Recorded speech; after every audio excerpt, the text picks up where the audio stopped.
Bon alors, bonjour, on peut remercier d'emblée l'URPS de nous accueillir pour cette conférence de presse. Et puis, bien entendu, Charles Souris d'avoir organisé cette réunion. Merci beaucoup. Je vous en prie. Ensuite, je peux quand même peut-être présenter ceux ou celles qui m'entourent. Donc, Catherine Exbraillard, qui est notre médecin référent pour le dépistage du cancer du du cancer du côlon. Pour le coup, je sors de ma spécialité puisque je suis hépatogastroentérologue. Mais effectivement, j'ai appris entre guillemets, à travailler sur le dépistage d'autres cancers que le cancer du côlon et du rectum, donc le cancer du col de l'utérus et le cancer du sein. Voilà, c'est pour ça que ça explique un peu mon lapsus. Mais Catherine est en charge du cancer du côlon et du rectum, donc c'est notre référente. Patricia est la directrice médicale. Et puis Charles Souris, c'est notre chargé de communication. Donc on est ici pour parler de Mars Bleu, qui est un événement annuel qui est consacré à faire la promotion du dépistage du cancer du colorectum. Donc c'est un événement annuel, mais sur lequel il faut chaque fois insister parce qu'il y a souvent des nouveautés et puis il y a des actions qui sont menées qui sont parfois également nouvelles. Donc c'est pour ça qu'on est intéressé, bien entendu, d'en parler comme chaque année. Alors il faut savoir que le cancer colorectal est malheureusement un cancer qui reste encore très fréquent puisqu'il touche à peu près 48 000 personnes par an, 43 000 nouvelles personnes par an, et qu'il est responsable de 17 000 décès par an en France. Pour avoir connu dans ma jeunesse les fléaux liés aux accidents de circulation, qui étaient quand même, il y avait des chiffres majeurs, qui étaient à peu près ceux du cancer colorectal maintenant, grâce à la sécurité routière, finalement, on a baissé considérablement ces chiffres, puisque on a à peu près un peu moins de 4 000 décès par an par accident de circulation, mais on reste à 17 000 pour le cancer colorectal, donc plus de 4 fois plus, quoi. Donc malheureusement, ce cancer mérite qu'on en parle. Voilà. Et on peut d'autant plus en parler qu'on a quand même des bons moyens de dépistage et que ces dépistages sont efficaces pour améliorer le pronostic des personnes. Bon, un cancer colorectal, quand il est dépisté enfin quand il est diagnostiqué tardivement, au stade de signes, de symptômes, eh bien, le pronostic n'est pas très bon puisque un tiers des personnes malheureusement en décèdent. Donc 2 tiers après des traitements qui peuvent être assez lourds, heureusement survivent, mais vous voyez quand même que ça reste un cancer qui est très létal, qui est très mauvais. À l'opposé, quand il est détecté à un stade précoce, comme on le fait nous, enfin comment on organise nous ce dépistage, eh bien le pronostic est bien meilleur. 90% des patients survivent, même plus si on prend les formes très avancées. Et donc on est là pour parler de ce dépistage, en sachant donc qu'il y a cet événement Mars Bleu, et puis qu'il y a aussi des événements qu'on organise un peu plus particulièrement au sein de notre structure, dans toute la région, puisqu'on s'occupe effectivement du dépistage sur toute la région, que ce soit Auvergne et Rhône-Alpes. Donc voilà cette brève introduction pour sensibiliser encore une fois au risque induit par le cancer colorectal et au fait qu'il faut vraiment que les personnes se fassent le plus dépister possible. Voilà. Donc on peut peut-être passer à Patricia, non, si tu veux. Ou Voilà, avant que je alors parle des nouvelles notre modalités de cher distribution. président Thierry Panchon, qui est professeur d'hépatogastroentérologie, a déjà dit l'essentiel sur Mars Bleu. Donc c'est un mois national qui vise à promouvoir le dépistage organisé du cancer colorectal. Donc c'est un mois où on va parler, on l'espère, beaucoup et où les médias peuvent faire écho à ce dépistage et à son intérêt. C'est le pendant d'Octobre Rose qui est un peu mieux connu et un peu plus, est-ce que j'oserais dire populaire, je ne sais pas. En tout cas, pour la lutte contre le cancer du sein, il y a une mobilisation qui se déroule sur le mois d'octobre. Et l'équivalent pour le cancer colorectal, eh ben, c'est sur le mois de mars. Et contrairement à ce que le bleu peut faire comme association, il ne concerne pas que les hommes. C'est les hommes et les femmes qui sont concernés. Et malheureusement, ça reste le deuxième cancer le plus meurtrier. Et voilà, on a un mois pour agir et faire connaître et à se mobiliser Et vous allez voir qu'on essaye d'être inventif pour donner l'occasion de relayer le message sur le dépistage du cancer colorectal. Donc je vais laisser Catherine Exoria vous parler des chiffres déjà un peu évoqués. Oui, donc on a déjà évoqué la fréquence de ce cancer qui effectivement touche les hommes et les femmes.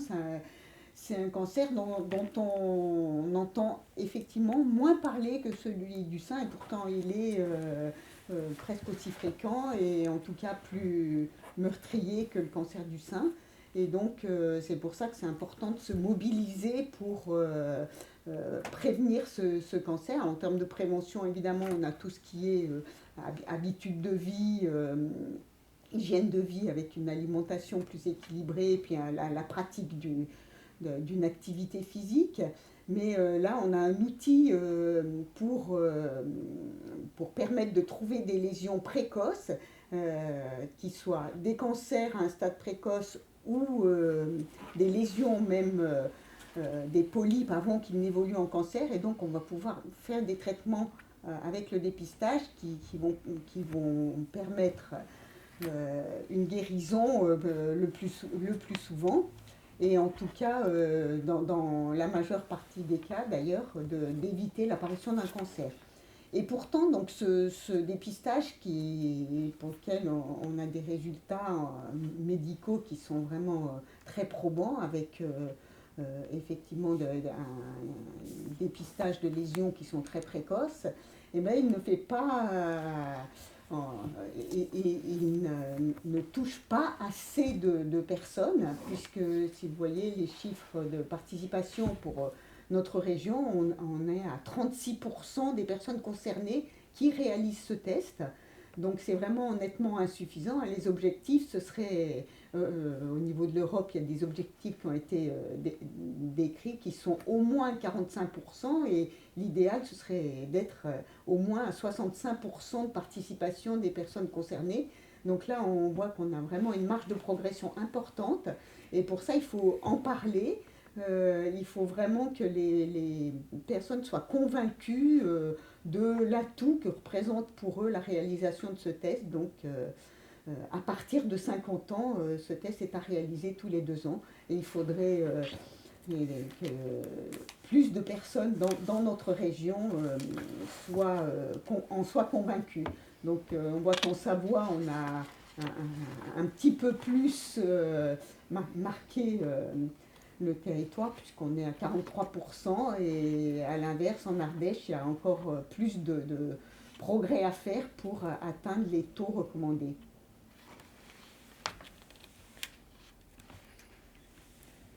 Cela dit, on n'est quand même pas mauvais dans la région par rapport aux autres régions, quand même, faut le souligner. Je crois qu'en France, la moyenne française, c'est autour de 34%, donc on est un petit peu au-dessus, mais c'est vrai que, voilà, on est content d'être au-dessus de la moyenne française, mais on aimerait être vraiment, comme dans d'autres pays européens, à plus de 50%. Oui, la majorité des pays européens sont à plus de 50%, et même en Italie, et même en Espagne, qui sont des pays qui sont considérés un peu comme nous, avec une tendance un peu méditerranéenne à moins participer. C'est pas vrai pour l'Italie et l'Espagne, ils participent mieux. Alors, un petit mot, effectivement, d'actualité plutôt sur les versants techniques du dépistage, qui est donc l'utilisation du test de recherche de sang dans les selles. Donc, on a un exemple ici de test que les personnes peuvent se procurer par différentes modalités maintenant, mais initialement auprès de leur médecin généraliste. Donc, le test est devenu immunologique, c'est-à-dire qu'il est plus précis, et finalement, il nécessite de faire qu'un seul prélèvement sur une seule selle. Alors, avant, il fallait faire 3 prélèvements, donc c'était un peu plus, pas difficile, mais bon, ça, voilà. Mais ça reste un test tout à fait facile à faire, simple, inoffensif, et qu'il est dommage que les personnes ne fassent pas plus souvent, quoi. Alors c'est un petit côté trivial, peut-être ça explique un peu la réticence quelquefois à le faire, mais enfin franchement, prélever un petit peu de sel avec un bâtonnet, le mettre dans l'étui ici et envoyer le tout par la poste à un laboratoire qui va lire le test, c'est quand même rien à faire.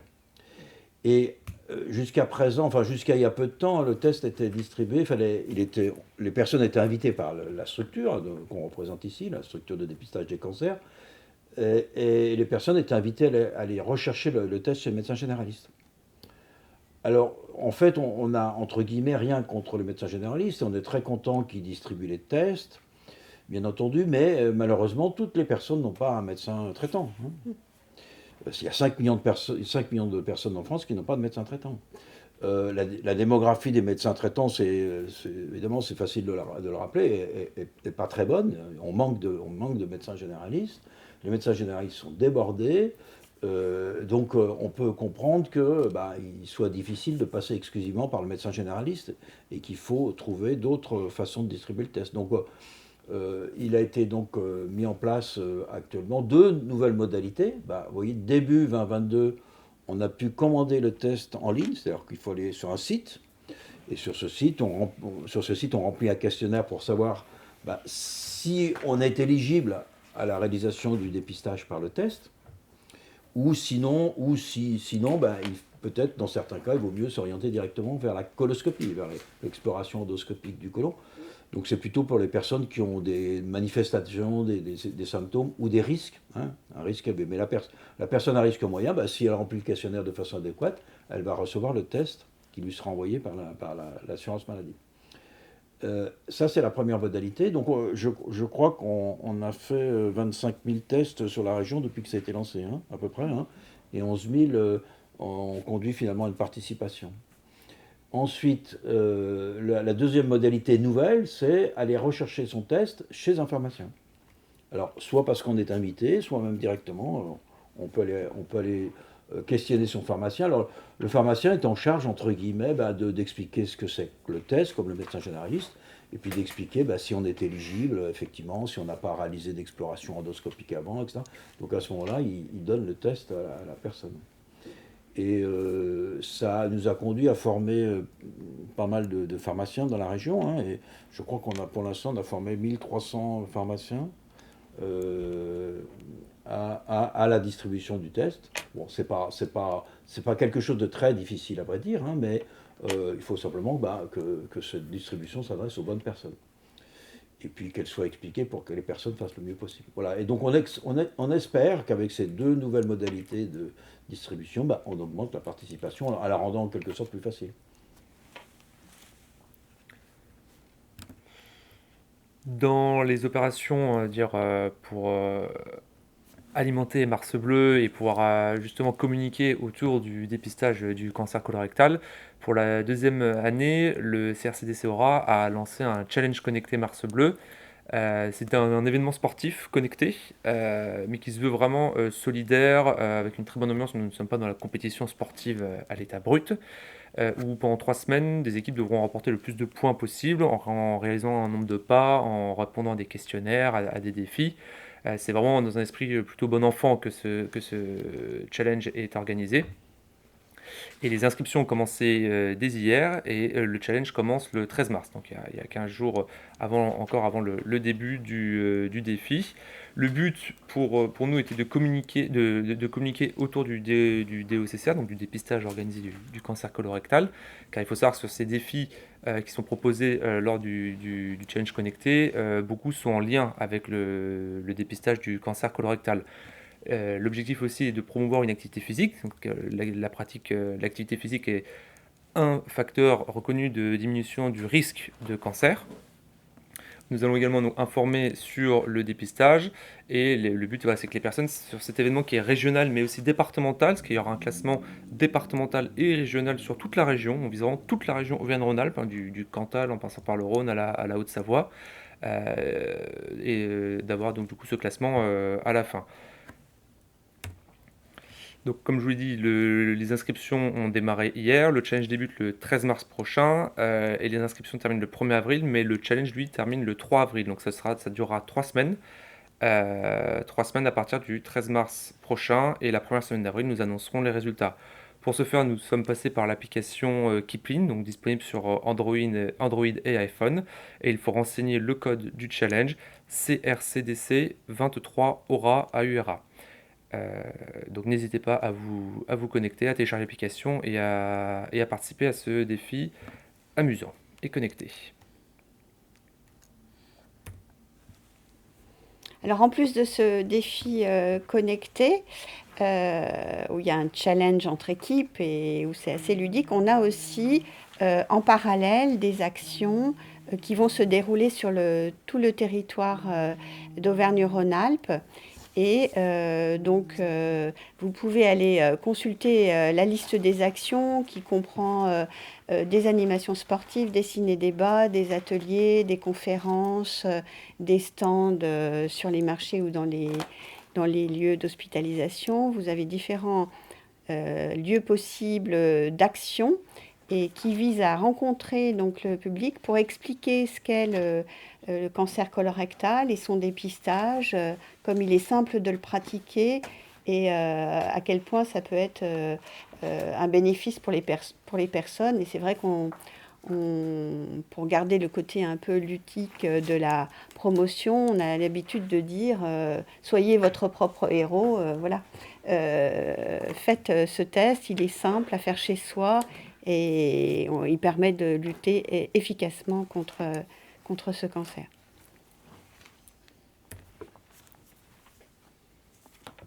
Voilà. Bon, alors on est à vos dispositions pour Les questions. Du coup, l'évolution des différentes manières de se procurer le kit, quelle incidence ça a eu sur le dépistage? Pour l'instant, c'est trop tôt. Hein. Pas Catherine, Oui, ça... D'un moment, parce que là, je vois effectivement, avant 2019, vous avez 2019-2020, mais bon, il y a le Covid. Avant 2019, c'était quoi les chiffres? Ça va être pas très différent. C'était à peu près pareil. Pas très différent de cela. En fait, le test immunologique, il a commencé à être en 2015, moitié de 2015. Ouais. Donc 2015, évidemment, ça a démarré juste. 2016, c'était une bonne année. Ouais. Après, 17-18, il y a eu aussi des problèmes de marché pour obtenir le test. Ouais. En 2019, c'est pareil, il y a eu un renouvellement du marché et en 2020, il y a eu Covid. Donc c'est vrai qu'on n'a jamais réussi, depuis le début du lancement de ce programme, à avoir des années. C'est peut-être 2021, la plus forte année, c'était 2021 en termes. Voilà. 2022, c'est à peu près stable, ça peut être un petit peu en dessous de 2021. Et effectivement, c'est une nouvelle modalité. Alors la commande en ligne, elle est ouverte depuis mars. Mais voilà, les gens ne l'ont pas su tout de suite, puisque nous, on l'a mis dans nos courriers, de même que les pharmaciens, on vient juste de le mettre dans nos courriers. Donc, les gens l'avaient su un petit peu. Voilà. Pour l'instant, on n'a pas vu d'impact, mais c'est parce que c'est trop tôt, quoi. Oui, là, on est plutôt dans une phase un peu post-Covid, par exemple, hein, où il y a un rebond, hein, heureusement. Mais c'est d'ailleurs vrai sur tout le territoire français. Les chiffres sont meilleurs maintenant. Alors, mais avant que les gens s'accaparent les nouvelles modalités de distribution, il faudra un peu de temps, quoi. Et surtout pour en analyser les effets, quoi. C'est vrai que c'est déjà c'est un test qui n'est pas simple, mais effectivement les modalités pour se le procurer n'ont pas été non plus. À mon avis, il est plus simple à faire qu'à se procurer. Non, je parlais de psychologiquement. Ah on sait qu'il y a une barrière psychologique chez les gens. Déjà, le dépistage en France, c'est pas. Les chiffres sont pas fantastiques, comme vous disiez par rapport à non, l'Europe, ils sont vraiment mauvais. Aux Pays-Bas, ils sont à 75% de participation, par exemple, alors qu'ils ont commencé après nous. On sait sur quel levier jouent les autres pays européens? Après, par exemple, aux Pays-Bas, ils ont travaillé différemment. Alors, en France, on s'est lancé assez vite dans le dépistage. Okay. Il s'est monté ça a été lancé autour de départements qui étaient pilotes. Et ça a été monté ensuite beaucoup autour des départements pour que les départements s'accaparent en fait, la problématique. Mais ça en est resté là. Aux Pays-Bas, ils ont monté beaucoup d'études au départ. Hein, ils ont beaucoup travaillé la meilleure façon d'approcher la population. Donc ils ont monté, ils ont énormément publié sur le dépistage. Alors qu'en France, paradoxalement, on a commencé bien avant eux, mais finalement on a très peu publié. Et les Hollandais ont très peu publié, ils ont testé, entre autres, ils ont testé les médecins généralistes. Et ils se sont rendus compte que le médecin généraliste, c'était en quelque sorte un appui, quoi, hein, okay, mais qu'on ne pouvait pas passer exclusivement par eux. Donc d'emblée, ils ils envoient à la population directement le test. Ouais. Alors ça aussi, c'était comme ça à un moment chez nous. Ouais. Non, on l'envoie. Enfin, non, ça continue, mais pour certaines relances. Ouais. C'est sous condition, en fait. On n'envoie que pour la deuxième relance pour des personnes qui ont déjà participé par le passé. D'accord. Voilà, donc c'est réservé, en fait. Oui, auparavant, l'ancien test, en seconde relance, il était envoyé à tous. En seconde relance. Hein. Voilà. Alors là, nous, les CRCDC ont beaucoup poussé à ce que les personnes reçoivent directement le test chez eux, un peu comme les Pays-Bas, comme certaines régions d'Angleterre, en Italie aussi, etc.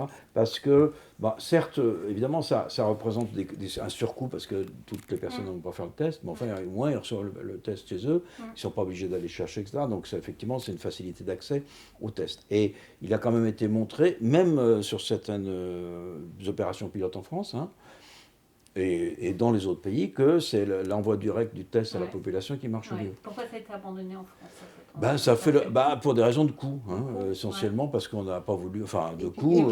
Et puis aussi, très important ce coût. Non.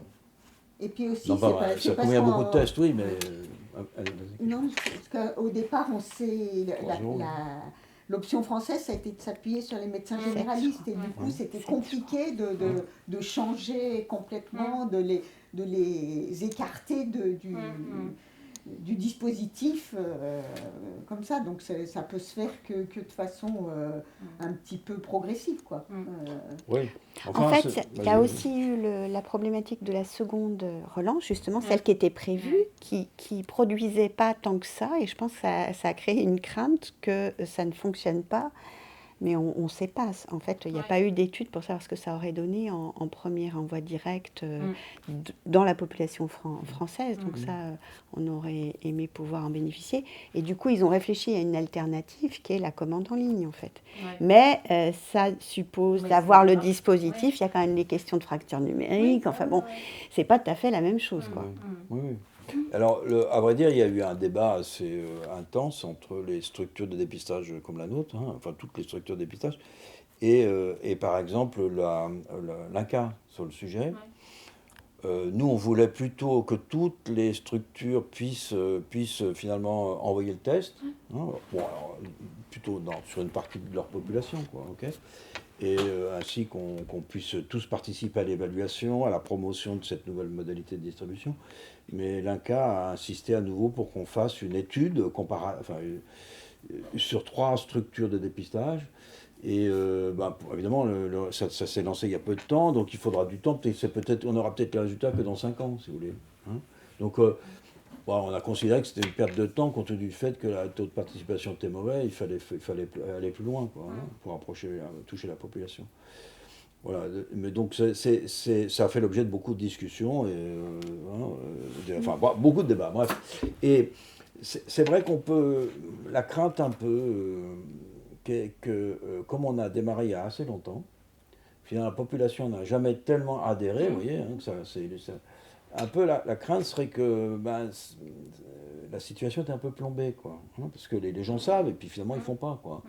Qu'il n'y a plus l'attrait de la nouveauté, etc. Et donc, moi j'aurais un peu crainte qu'on a fini par un peu plomber la situation pour ce qui concerne le dépistage. C'est pas comme la vaccination Covid, si vous voulez. Là, il y avait un événement d'actualité important, il y avait un effet quand même, c'était un événement majeur, quoi. Et les gens finalement ont bien adhéré par rapport aux autres pays européens, mais nous, ça a traîné, quoi. Je trouve que tout le temps qu'on a perdu, ça a nui peut-être à la prise en compte par la population que c'est un cancer qui avait une fréquence importante, qui était meurtrier et qu'il fallait vraiment le dépister, quoi. J'ai peur que le message se soit un peu volatilisé. Oui, mais du coup, aujourd'hui... Alors on essaie chaque fois de le relancer. Oui, mais effectivement, on ne voit pas bien ce qui permettrait de faire décoller... Non, peut-être que... C'est pour ça qu'on imagine des opérations un peu plus ludiques et qui permettent, parce que à ces prétextes pour faire connaître ce cancer et ce dépistage, puisque les quiz, en fait, ils concernent le cancer et le dépistage. Donc l'objectif est bien de mieux faire connaître l'enjeu pour la personne elle-même de ce dépistage, c'est-à-dire à quel point, en fait, elle est vulnérable par rapport à ce cancer, parce que c'est quand même un cancer fréquent, et faire connaître le fait qu'on peut agir efficacement avec 90% de chances de guérison si on le détecte tôt. Tous ces messages-là, il faut les faire connaître pour un test qui certes est fait sur les selles, mais qui est pas très compliqué, qu'on peut faire à la maison, qui est une fois un prélèvement, c'est quelque chose de très simple. Donc on se sert justement de ce challenge connecté comme prétexte. Ça fait sens parce que l'activité physique, elle permet aussi de lutter contre ce cancer et ça permet de parler de cet événement et de parler du dépistage.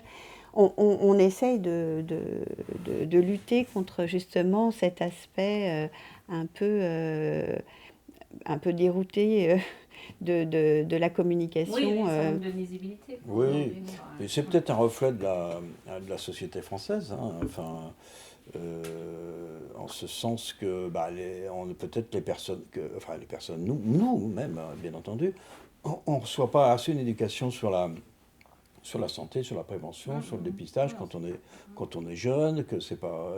On n'a pas une médecine qui est basée sur la prévention. Et puis on a exactement, et puis on n'a pas assez de médecins, voilà. Donc de base, la situation n'est peut-être pas si bonne que ça en France, quoi, voilà. On ne s'empare pas des propositions en fait qui nous sont faites, puisque ça c'est quelque chose qu'on choisit pas, c'est-à-dire qu'on nous l'amène. Et il faut s'en emparer, il faut dire bah oui, je réponds, je le fais, oui, je vais chercher mon test. Et c'est peut-être ça qui n'est pas tant dans l'habitude. Oui, puis peut-être le caractère aussi un peu jacobin de notre société, hein, avec toujours l'impression que voilà, les messages sont envoyés d'en haut et que on a toujours une réticence à suivre les messages d'en haut. Alors que les pays européens, ils ont quand même une organisation plus régionale, les autres pays européens. Mais l'Italie, ça se passe dans les régions. Et donc, peut-être que le message est plus perçu. On a toujours tendance un peu à s'opposer de ce qui vient d'en haut, comme le médecin d'ailleurs, il peut s'opposer aussi à des actions de santé publique parce qu'il a l'impression que ça tombe d'en haut et qu'il ne peut pas dire grand-chose, etc. Je pense. Ou qu'il a autre chose à en faire. On sait aujourd'hui, il y a. Pour une consultation chez un médecin généraliste, il y a plusieurs motifs en fait, et ça n'en fait qu'à rajouter un autre. Là, oui, c'est ça, puis ça se rajoute probablement à la fin. Il y aura, ce qu'il faut effectivement monter, c'est des consultations de prévention. Enfin, c'est en train de se mettre en place, c'est des vraies consultations de prévention, de tout un tas de sortes de maladies, dont les cancers. Alors, faut reconnaître, c'est quand même très dommage pour le dépistage, parce que le dépistage, il n'y a pas plus simple, entre guillemets, pour le cancer colorectal, mais il n'y a pas plus bordé, se dire c'est en béton, hein, tout peut être connu, on sait ce qu'il faut faire, enfin je veux dire, c'est pas... on voit tout de suite les effets, alors que quand on parle de prévention, évidemment, on dit, mangez moins de viande rouge, bougez plus, arrêtez de fumer, arrêtez de boire de l'alcool, etc. Mais on ne voit pas les effets immédiatement, hein, donc... Mais là, vraiment, alors là, les effets sont immédiats, quoi. C'est dommage que pour le coup, ça ne marche pas. Mais après, on peut aussi positiver. Si on compare avec Octobre Rose, où on a réussi à faire... Alors, on peut toujours faire mieux, mais au final, la mammographie est plutôt bien rentrée dans les mœurs des Français, même si on peut toujours mieux faire. Donc, si on compare, pourtant, la mammographie, il faut se déplacer chez le radiologue. J'ai cru comprendre que c'était pas forcément très agréable. Donc on peut se dire, il y a aussi ça, en travaillant sur des messages positifs, en enlevant les tabous, en enlevant aussi les clichés, le cliché principal qui est que ça concerne que les hommes, en enlevant les tabous, voilà, on parle de sel, donc forcément c'est aussi le rôle aussi du CRCDC, en étant acteur sur le terrain, en faisant des opérations comme ça, de lever les tabous, de parler concrètement de ça et d'expliquer l'efficacité, la simplicité, effectivement, comme disait le professeur Ponchon, c'est extrêmement simple à réaliser. Il n'y a aucun déplacement à faire, on prend l'enveloppe, on réalise le test chez soi et on le renvoie. Donc c'est à travers ce genre d'opération, d'action terrain, et nos axes stratégiques restent pour le CRCC, du coup, le dépistage du cancer colorectal et les publics vulnérables. Donc voilà, on essaie toujours d'aller vers ces populations, de lever les tabous, de communiquer, de simplifier la communication et d'expliquer clairement Voilà, ce test qui au final, il y a aussi une méconnaissance du test qui empêche les taux d'être meilleurs. Oui, et puis les hommes ont trop d'influence sur la société, parce qu'ils participent moins bien. Mais Non, c'est mais vrai c'est qu'on vrai, peut hein. Non, mais c'est vrai. on peut s'étonner du fait que la participation bien qu'insuffisante au cancer du sein, au dépistage du cancer du sein, elle est quand même autour de 50%, un peu au-dessus. Et on n'a pas ça pour les femmes dans le cancer colorectal, quoi. Ouais. Donc, il y a La bien... proportion sur elle est combien, enfin, sur Les femmes, elles participent un petit peu plus, Oui, mais voilà. Mais pas beaucoup Non, plus. Non, pas beaucoup. Elles n'ont plus. pas, elles ont pas, voilà, elles ont Non. pas Non, non, 50%, elles sont Non. plutôt à même pas 34, quoi. 40, D'accord. Non, mais c'est un message qui est mieux passé dans la population depuis longtemps. La mammographie et même le frottis, enfin, pour le cancer du col de l'utérus, c'est mieux passé. Ça. Mais le message de faire un test sur les selles, c'est mal passé. Et ça reste pas entendu. C'est vrai que les gens n'ont pas l'impression que ce test, ou en faire un prélèvement de sel, ça peut leur sauver la vie, quoi. Ouais. Parce que c'est ça le message, en fait. Hein, c'est un dépistage, il est très très efficace, parce que réellement, on trouve des lésions très précoces qu'on peut soigner avant que ce soit beaucoup plus compliqué et beaucoup plus difficile. On a 9 chances sur 10 d'être guéri si on le décèle à un stade précoce. Et en plus, la majorité Même plus. des cas, 95%, on détecte plus, des si lésions avant que ce ne soit des cancers. Mm. Donc on prévient le cancer, l'apparition d'un cancer. Je ne veux pas raconter mon histoire. Hein. Parce que moi, je me suis trouvé. Bon. Vous avez déjà raconté. Oui. Vous m'avez déjà- Bah oui.